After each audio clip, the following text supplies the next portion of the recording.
ಆತ್ಮೀಯ ಕೇಳುಗರಿಗೆ ನಿಮ್ಮ ರಮಾಶ್ರೀ ನಡಿಗೇರ್ ಮಾಡುವ ನಮಸ್ಕಾರಗಳು. ನೀವೀಗ ಮಾಂಗಲ್ಯ ಬಂಧನ ಧಾರಾವಾಹಿಯ 80ನೇ ಅಧ್ಯಾಯವನ್ನ ಕೇಳ್ತಾ ಇದ್ದೀರಾ. ಭಾರ್ಗವ, ಇವತ್ತು ಯಾಕೋ ನಿನ್ ಗಮನ ಇಲ್ಲಿದ್ದಾಗಿಲ್ಲ. ಘನಪಾಠಿಗಳ ಕಂಚಿನ ಕಂಠ ತನ್ನದೇ ಲೋಕದಲ್ಲಿ ಕಳೆದು ಹೋಗಿದ್ದ ಭಾರ್ಗವನನ್ನು ಎಚ್ಚರಿಸಿತು. ಇಲ್ಲ ಅಪ್ಪಾಜಿ, ಹಾಗೇನಿಲ್ಲ, ತಡವರಿಸಿದ ಭಾರ್ಗವ. ಭಾರ್ಗವ, ನಿನ್ನ ಮನಸ್ಸಲ್ಲಿ ಏನೋ ಚಿಂತೆ ಇದ್ದಾಗಿದೆ. ಚಿಂತೆ ಚಿತೆ ಹಾಗೆ ನಮ್ಮನ್ನ ಒಳಗಿಂದೊಳಗೆ ಸುಟ್ಟಾಕ್ಬಿಡುತ್ತೆ. ಹೇಳಪ್ಪ, ಏನ್ ಚಿಂತೆ ನಿನ್ನನ್ನು ಕೊರಿತಾ ಇದೆ? ಮಕ್ಕಳ ಚಿಂತೆನಾ? ಯೋಚನೆ ಮಾಡಬೇಡ, ಅವ್ರು ಎಷ್ಟು ಓದ್ತಾರೋ ಅಷ್ಟು ಓದಿಸೋಣ ಎಂದರು ಘನಪಾಠಿಗಳು.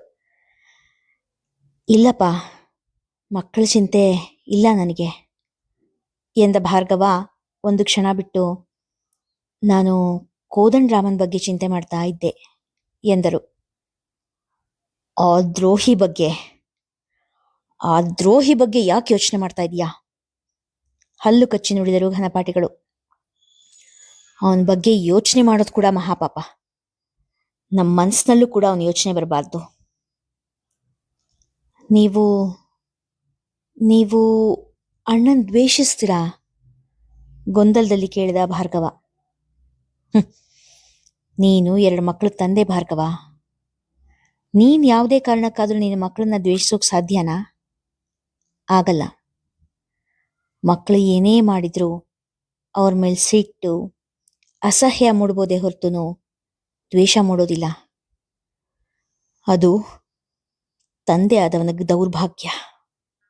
ಘನಪಾಠಿಗಳ ಕಣ್ಣಲ್ಲಿ ಸಣ್ಣ ತುಂತುರು. ಧೃತರಾಷ್ಟ್ರಂಗ್ ಗೊತ್ತಿತ್ತು ದುರ್ಯೋಧನ ಮಾಡ್ತಾ ಇರೋದು ತಪ್ಪು ಅಂತ, ಅವನ್ ನಡೀತಾ ಇರೋದು ಅಧರ್ಮದ ಹಾದಿಲಿ ಅಂತ. ಆದ್ರೂ ಪುತ್ರ ವ್ಯಾಮೋಹ ಅವನನ್ನು ಬಿಡ್ಲಿಲ್ಲ. ಎಷ್ಟೇ ತಪ್ಪು ಮಾಡಿದ್ರೂ ದುರ್ಯೋಧನ್ಗೆ ಒಳ್ಳೇದಾಗ್ಲಿ, ಅವನ್ ಸಾಮ್ರಾಟ್ನಾಗಿ ಮೆರಿಲಿ ಅಂತಾನೆ ಬಯಸ್ತಾ ಇದ್ದ ಧೃತರಾಷ್ಟ್ರ. ಹಾಗೆ ನಾನು ಕೂಡ ಕೋದಂಡ ಏನೇ ತಪ್ಪು ಮಾಡಿದ್ರು ನಾನು ಅವನನ್ನ ದ್ವೇಷ ಮಾಡ್ಲಾರೆ, ಅವನ್ ಹಾಳಾಗಿ ಹೋಗ್ಲಿ ಅಂತ ಶಪಿಸ್ಲಾರೆ. ಸಾಯೋದ್ರೊಳಗೆ ಅಮ್ಮ ಅವನನ್ನು ನೋಡ್ಬೇಕು ಅನ್ನೋ ಆಸೆ ಅಂತೂ ಇದ್ದೇ ಇದೆ. ಆದ್ರೆ ತಮ್ಮ ಮನವನ್ನು ಮಗನ ಮುಂದೆ ಪೂರ್ತಿಯಾಗಿ ತೆಗೆದಿಟ್ಟರು. ತಂದೆಯ ಸಂಕಟ ನೋಡಿದ ಭಾರ್ಗವನ ಮನವೂ ಒದ್ದೆ. ಅಪ್ಪಾಜಿ, ಅಣ್ಣ ಅಕಸ್ಮಾತ್ ನಿಮ್ಮ ಹತ್ರ ವಾಪಸ್ ಬಂದ್ರೆ? ಇಲ್ಲ, ಅವನಿಲ್ಲಿಗೆ ಬರಬಾರ್ದು. ನಾನು ಅವನನ್ನ ಇಲ್ಲಿಗೆ ಸೇರ್ಸಲ್ಲ. ಅವನು ಬರಬಾರ್ದು, ಇಲ್ಲಿಗೆ ಬರಲೇಬಾರ್ದು. ಘನಪಾಠಿಗಳು ಗದ್ಗದಿತರಾದರು. ಯಾಕಪ್ಪ, ಅವನನ್ನು ನೋಡ್ಬೇಕು ಅಂತೀರಾ, ಆದ್ರೆ ಅವನಿಲ್ಲಿಗೆ ಬರಬಾರ್ದು ಅಂತ ಕೂಡ ಹೇಳ್ತಾ ಇದ್ದೀರಾ? ಭಾರ್ಗವನಿಗೆ ತಂದೆಯ ಮನಸ್ಸನ್ನು ಪೂರ್ತಿಯಾಗಿ ಅರಿಯುವ ಹಂಬಲ. ಹೇಗ್ ಸ್ವಾಗತ ಮಾಡ್ಲಿ ಅವನನ್ನ? ಅವನು ಮಾಡಿರೋ ಪಾಪದ ಫಲ ನನ್ನ ಕಣ್ಣೆದುರಿಗೆ ಇರ್ಬೇಕಾದ್ರೆ ಅವನನ್ನು ಹೇಗ್ ಸ್ವಾಗತ ಮಾಡ್ಲಿ? ತೊಳೆದಿದರು ಘನಪಾಠಿಗಳು. ಏನಪ್ಪ ನಿನ್ ಮಾತಿನ ಅರ್ಥ? ಜಾನ್ಕಿ, ನಮ್ ಜಾನ್ಕಿಗೆ ಅವನ್ ಮಾಡಿರೋ ದ್ರೋಹ, ಅದು ಅವನನ್ನು ಕ್ಷಮಿಸೋಕ್ ಸಾಧ್ಯನಾ ಹೇಳು? ಅವನ ಕೈಲಿ ತಾಳಿ ಕಟ್ಸ್ಕೊಂಡಿರೋ ಒಂದೇ ಒಂದು ಪಾಪಕ್ಕಾಗಿ ಆ ಮಗು ತನ್ನಿಡೀ ಜೀವನನ ಜೈಲಲ್ಲಿರೋ ಖೈದಿ ಹಾಕಿ ಕಳೆದ್ಬಿಟ್ಟಿದೆ. ಅವನನ್ನು ನೋಡ್ದಾಗ್ಲೆಲ್ಲ ನಾಲ್ಗೆ ಹಿರ್ಕೊಂಡು ಸತ್ತೋಗೋ ಮನ್ಸಾಗುತ್ತೆ. ಇಂಥ ಮಗನಿಗೆ ಜನ್ಮ ಕೊಟ್ಟಿರೋ ಈ ಜನ್ಮಕ್ಕೆ ಧಿಕ್ಕಾರ ಹಾಕೋ ಮನ್ಸಾಗುತ್ತೆ. ಘನಪಾಠಿಗಳು ಮಾತನಾಡುತ್ತಾ ಆಡುತ್ತಾ ಭಾವೋದ್ವೇಗಕ್ಕೆ ಒಳಗಾದರು. ನೆಲದ ಮೇಲೆ ನಿಲ್ಲಲಾರದೆ ತಲೆ ತಿರುಗಿ ಬಿದ್ದು ಬಿಟ್ಟರು. ಅಪ್ಪಾಜಿ, ಚೀರಿ ಘನಪಾಠಿಗಳ ಬಳಿಗೆ ಓಡಿ ಬಂದರು ಭಾರ್ಗವ. ಹಾಯ್, ನಾನು ಅಂಜು. ಅಂಜಲಿ ತಾನೇ ಮುಂದಾಗಿ ಭಾರತೀಯ ಪರಿಚಯ ಮಾಡಿಕೊಂಡಿದ್ದಳು. ನಾನ್ ಭಾರತಿ, ನಮ್ಮೂರು ಮೈಸೂರು. ತನ್ನ ಪೂರ್ಣೆಯ ಪರಿಚಯ ಮಾಡಿಕೊಂಡಿದ್ದಳು ಭಾರತಿ. ನೀವೊಂಚೂರು ಹೆಲ್ಪ್ ಮಾಡೋದಕ್ಕಾಗುತ್ತಾ? ಪಾಠ ಹೇಳ್ಕೊಡೋದಕ್ಕೆ? ಭಾರತೀಯ ಸಹಾಯ ಕೇಳಿದಾಗ ಭಾರತೀಯ ಜೊತೆ ಭೂಮಿ ಕೂಡ ನಾನು ಖಂಡಿತ ಸಹಾಯ ಮಾಡ್ತೀನಿ ಎಂದಳು. 10th ಮಕ್ಕಳಿಗೆ ಇಂಗ್ಲಿಷ್ಗೆ ಎಕ್ಸಾಮ್ ಮಟ್ಟಿಗೆ ಏನೇನು ಕಲಿಸ್ಬೇಕು ಅನ್ನೋದನ್ನ ನಾವು ನಿಮಗೆ ಹೇಳ್ಕೊಡ್ತೀವಿ, ನೀವು ಅದನ್ನೇ ಕಲಿಸೋ ಪ್ರಯತ್ನ ಮಾಡಿ. ಭೂಮಿ, ಭಾರತಿ, ಅಂಜಲಿ 3 ಜನ ಮಹಡಿಯ ಮೇಲೆ ಕುಳಿತು ತಮ್ಮ ಕೆಲಸ ಶುರು ಮಾಡಿಕೊಂಡರು. ಪಕ್ಕದಲ್ಲೇ ಕುಳಿತು ಮುಸಿ ಮುಸಿ ಅಳುತ್ತಿರುವ ಸದ್ದು ಕೇಳಿದ ಘನಪಾಠಿಗಳು ನಿಧಾನವಾಗಿ ಕಣ್ಣು ತೆರೆದರು. ಮಂಚದ ಮೇಲೆ ಅವರ ಪಕ್ಕದಲ್ಲೇ ಕುಳಿತು ಘನಪಾಠಿಗಳನ್ನೇ ನೋಡುತ್ತಾ ಕಣ್ಣೀರು ಹಾಕುತ್ತಿದ್ದರು ಯಶೋದಜ್ಜಿ. ಅಳುವುದ್ಯಾಕೆ? ನಂಗೇನಾಗಿಲ್ಲ.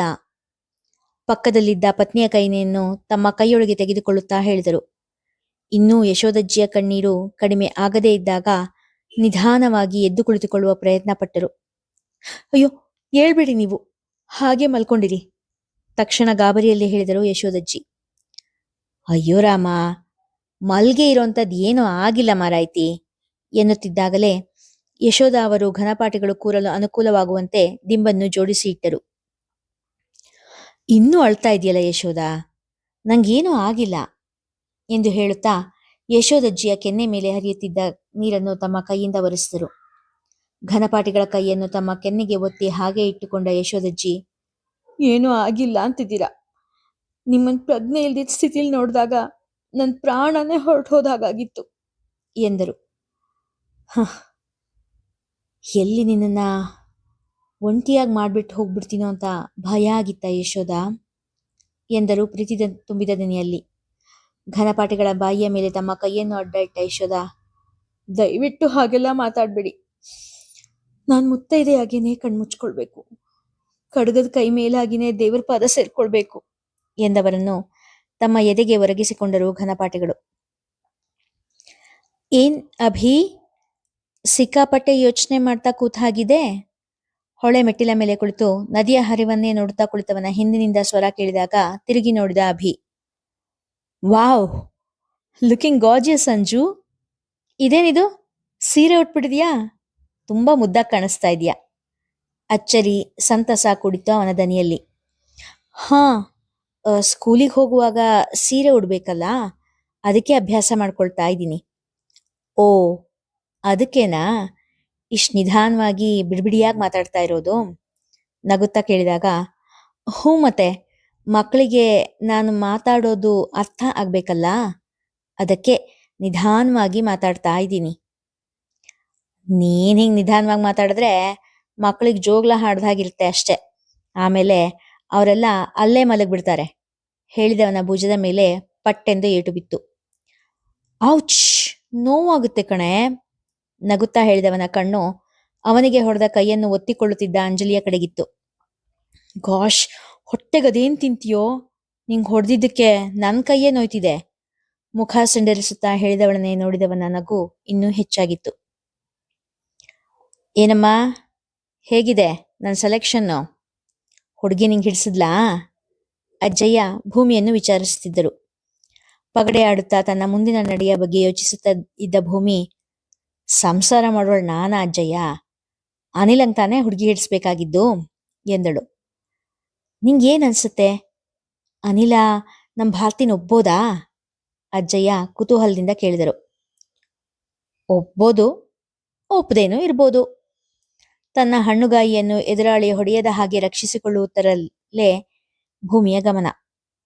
ಏ ಹುಡುಗಿ, ನಿಂಗೆ ಕೊಟ್ಸಲ್ಗೆ ಹೆಚ್ಚಾಗಿದೆ, ಕೇಳಿದ್ದಕ್ಕೆ ಸರಿಯಾಗಿ ಉತ್ತರ ಕೊಡು ರೇಗಿದರು ಅಜ್ಜಯ್ಯ.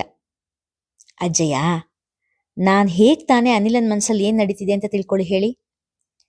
ನಾವೆಲ್ಲ ಭಾರತಿ ಈ ಮನೆ ಸೊಸೆಯಾಗ್ಲಿ ಅಂತ ಬಯಸ್ತಾ ಇದ್ದೀವಿ ಅನ್ನೋದು ಅವನಿಗೆ ಗೊತ್ತಿಲ್ಲ. ಅವನಿಗೆ ಭಾರತಿ ನಿಮ್ಮ ಸ್ನೇಹಿತರ ಮನೆ ಹುಡುಗಿ ಅಷ್ಟೇ ಎಂದವಳಿಗೆ ಅನಿಲ್ನ ಕಣ್ಣಲ್ಲಿ ಭಾರತೀಯ ಬಗ್ಗೆ ಕೊಂಚ ಆಕರ್ಷಣೆ ಕಂಡಂತೆ ಎನಿಸಿದರೂ ಅಂಜಲಿಯ ಜೊತೆ ಅವನ ಸಲಿಗೆಯ ನಡವಳಿಕೆ ಕೂಡ ತಿಳಿದಿದೆ. ಅನಿಲ್ನ ಮನ ಅಂಜಲಿಯತ್ತ ಬಾಗುವುದೋ ಭಾರತೀಯತ್ತ ಒಲಿಯುವುದೋ ತಿಳಿಯದ ಸ್ಥಿತಿಯಲ್ಲಿದ್ದಾಳೆ ಭೂಮಿ. ಅಳ್ತಾ ಇದ್ದೀರಾ? ಮುಚ್ಚಿದ ಕಣ್ಣುಗಳಿಂದ ಹೊರಬರುತ್ತಿದ್ದ ನೀರನ್ನು ಕಂಡು ಕೇಳಿದಳು ಶೋಭನ. ಅಪ್ಪಯ್ಯನ್ನ ಈ ರೀತಿ ನೋಡಿ ಸಂಕಟ ಆಗ್ತಾ ಇದೆ ಶೋಭಾ.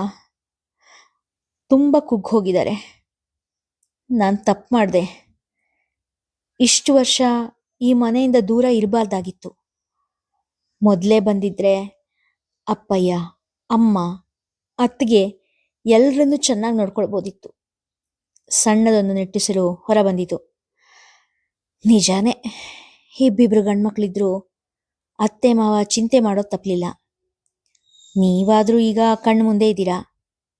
ಆದರೆ ಭಾವನ್ ನೆನೆಸ್ಕೊಂಡು ಇಬ್ರು ಬಹಳ ದುಃಖ ಪಡ್ತಾರೆ.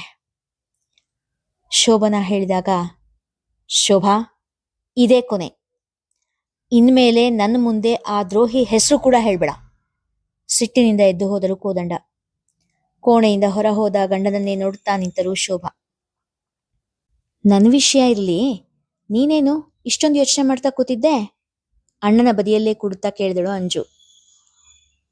ಅಪ್ಪನ ಬಗ್ಗೆ ಯೋಚನೆ ಮಾಡ್ತಾ ಕೂತಿದ್ದೆ, ಜೊತೆಗೆ ಅಮ್ಮನ ಬಗ್ಗೆನು ಎಂದವನಿಗೆ ಮುಕ್ತ ಈ ಲೋಕದಿಂದ ಮುಕ್ತಿ ಪಡೆದಿರುವುದರ ಅರಿವಿಲ್ಲ. ಇನ್ನು ಕೆಲವೇ ದಿನಗಳಲ್ಲಿ ಅಪ್ಪ, ಅಣ್ಣ, ಚಾರು ಎಲ್ಲ ಇಲ್ಲಿಗೆ ಬಂದ್ಬಿಡ್ತಾರಂತೆ. ಆವಾಗ ಅಮ್ಮನ್ನ ಅಲ್ಲಿ ನೋಡ್ಕೊಳ್ಳೋರು ಯಾರು? ಅಮ್ಮ ಏನೇ ಮಾಡಿದ್ರು ಅವಳು ಕೊನೆ ದಿನಗಳಲ್ಲಿ ನಮ್ಮೋರು ತಮ್ಮೋರು ಅನ್ನೋರಿಲ್ದೆ ಅನಾಥರಾಗಿ ಮುಂದೆ ಹೇಳಲಾರದೆ ಸುಮ್ಮನಾದ ಅಭಿ. ಅಂಜಲಿ ಅವನ ಮಾತಿಗೆ ಕಿವಿಯಾಗಿದ್ದಳೆ ಹೊರತು ಏನೂ ಉತ್ತರ ನೀಡಲಿಲ್ಲ. ಕ್ಷಣ ಹೊತ್ತು ಬಿಟ್ಟು, ಅಲ್ಲಿ ನಾವಿದ್ರೂ ಒಂದೇ, ಇಲ್ಲದೆ ಇದ್ರೂ ಒಂದೇ. ನಾವ್ಯಾರೂ ಅಮ್ಮನ ಕಾಳಜಿ ಮಾಡೋದಕ್ಕಾಗೋದಿಲ್ಲ. ಅವಳ ಹತ್ರ ಹೋಗೋದಕ್ಕೆ ಕೂಡ ಡಾಕ್ಟರ್ ಪರ್ಮಿಷನ್ ಬೇಕು. ಗಾಜಿನ ಬಾಗಿಲು ಮೂಲಕ ಅವಳನ್ನು ನೋಡ್ಬೋದು ಅಷ್ಟೆ. ತನಗೆ ತಿಳಿದಿದ್ದನ್ನು ಹೇಳಿದಳು. ನಾನು ಅಣ್ಣ ಬೇಡ ಅಂತ ಹೇಳಿದ್ರು ಕೇಳದೆ ಹಠ ಮಾಡಿ ಹೋಗಿ ಅವಳನ್ನು ನೋಡ್ಕೊಂಬಂದೆ. ಆದರೆ ಅಮ್ಮ ಮುಂದೆ ಮಾತನಾಡಲಾಗದೆ ಬಿಕ್ಕಿದಳು. ತಂಗಿಯ ದುಃಖ ಅರಿತವ ಅವಳನ್ನು ತನ್ನ ಹೆಗಲಿಗೆ ಒರಗಿಸಿಕೊಂಡು ಸಮಾಧಾನ ಮಾಡಿದ. ಆದ್ರೆ ಅಣ್ಣ, ಇಲ್ಲಿ ಬಂದು ಜಾನಮ್ಮನ್ ನೋಡಿದಾಗ ಅಲ್ಲಿ ಅಮ್ಮ ಪಡ್ತಿರೋ ನೋವು ಇವ್ರು ಪಟ್ಟಿರ್ತಾ ಇರೋ ಪಟ್ಟಿರೋ ನೋವಿನ ಮುಂದೆ ಏನೂ ಅಲ್ಲ ಅನ್ನಿಸ್ಬಿಡ್ತು. ಇಷ್ಟು ವರ್ಷ ಜಾನಮ್ಮ ಇಲ್ಲಿ ಹೇಗ್ ಬದುಕಿದ್ದಾರೆ ಅಣ್ಣ? ಕನ್ನಡದಲ್ಲಿ ಅದೇನೋ ಹೇಳ್ತಾರಲ್ಲ, ಋಷಿ. ಋಷಿ ಹಾಗೆ. ತಂದು ಅಂತ ಹೇಳ್ಕೊಳ್ಳೋ ಒಂದೇ ಒಂದು ಜೀವ ಕೂಡ ಇಲ್ಲದೆ ಎಲ್ಲರ ಜೊತೆಗೂ ಇದ್ದು, ಆದ್ರೆ ಒಂಟಿಯಾಗಿ. ಅಂಜಲಿಯ ಕಣ್ಣು ತುಂಬಿ ಹರಿದಿತ್ತು. ಅವರ ಸುತ್ತ ಎಲ್ಲರೂ ಇದ್ರು, ಆದ್ರೆ ಅವರಿಗಾಗಿ ಯಾರೂ ಇಲ್ಲ. ಅವ್ರಿಗಾಗಿ ಮಿಡಿಯೋ ಒಂದು ಜೀವ ಕೂಡ ಇಲ್ಲದೆ ಜನರಾಡೋ ಚುಚ್ಚು ಮಾತುಗಳನ್ನ ಕೇಳಿಸ್ಕೊಳ್ತಾ, ಅಬ್ಬಾಬಾ, ನೆನೆಸ್ಕೊಂಡ್ರೆ ಅದು ಹೇಗೆ ಬದುಕಿದಾರೋ ಅಂತ ಆಶ್ಚರ್ಯ ಆಗುತ್ತೆ.